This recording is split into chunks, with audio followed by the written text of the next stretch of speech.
Hello guys, Codemaker4 here. In this video I'll be explaining how you can convert binary numbers to decimal numbers and the other way around.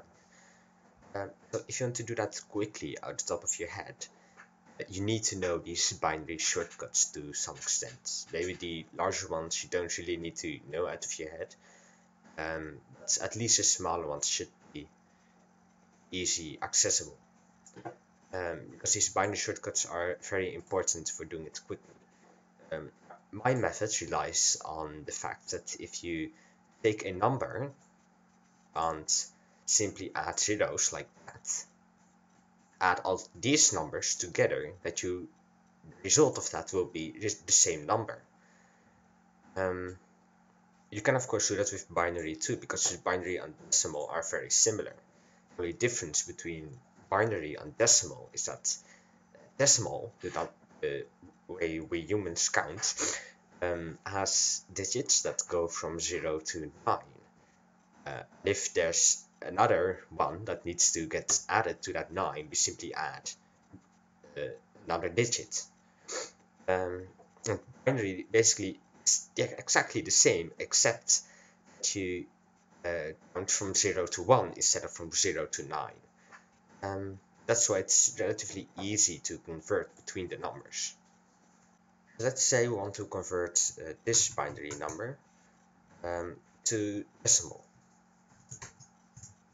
So what you do is you do this, but then for a binary, which is basically the same.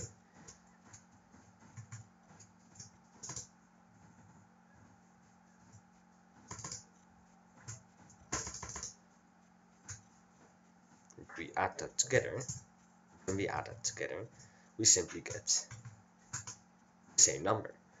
You see, these numbers you've gotten now, it's a limited list of numbers. It's a relatively small list of numbers, as shown over here, that you can remember out of your head. So what you then do is you check what this number is, and it's a 1 with 4 zeros, so that means 16.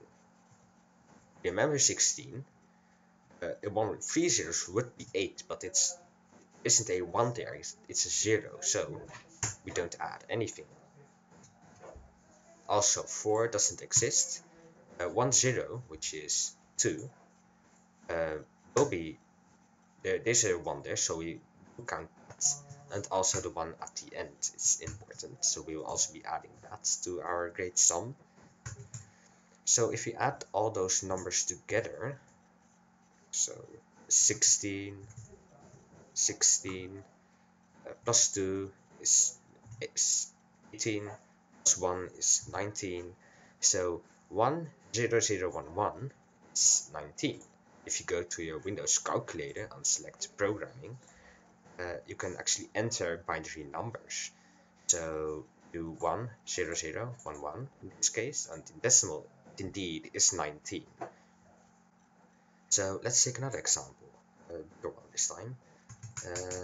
Let's just mash the zeros and ones on the keyboard. So just like with decimals, zeros at the beginning don't mean anything, so just can delete those.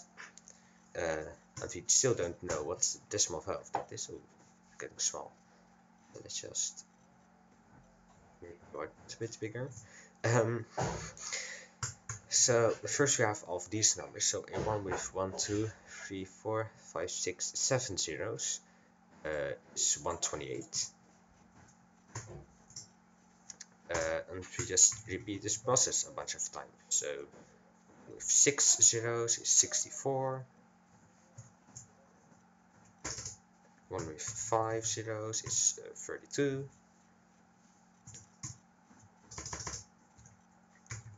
These here don't count, so just not even going to entering those. So then 1 with 2 zeros is 4.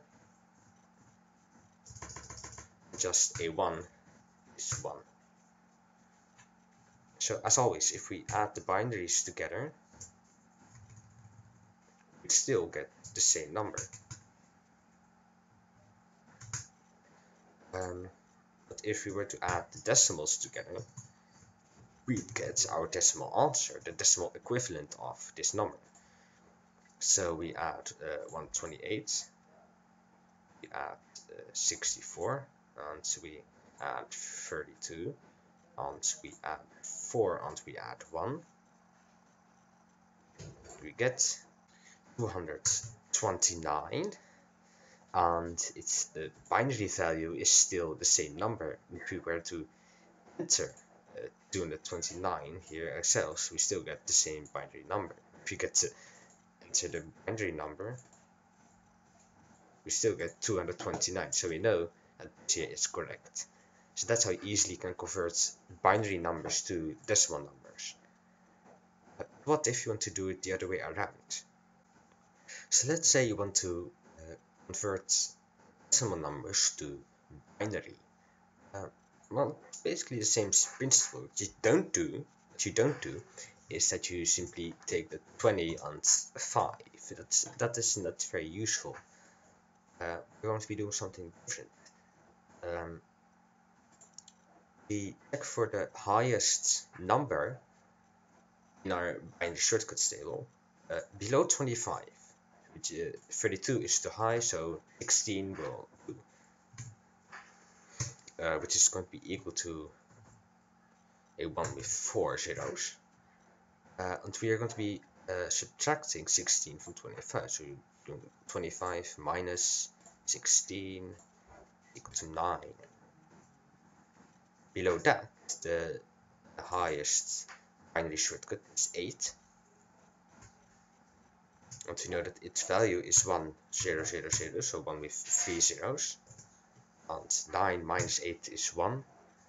1 is a binary shortcut on its own, so we know that we are done calculating now. Just add the binary value of 1, which is just 1. We line up the binaries so that we can put them together easily. So when we do add them together, we get 1, 1, 0, 0, 1. And if we enter the 25 here, just for checking, they do get 1, 1, 0, 0, 1. So we know we've done it correctly. Let's take another example of this number, for example, 107. So 107 is lower than 128, still higher than 64. So 64 is the highest binary shortcut below it. And we know that 64 is a 1 with 6 zeros, so 1, 0, 0, 0, 0, 0, 0.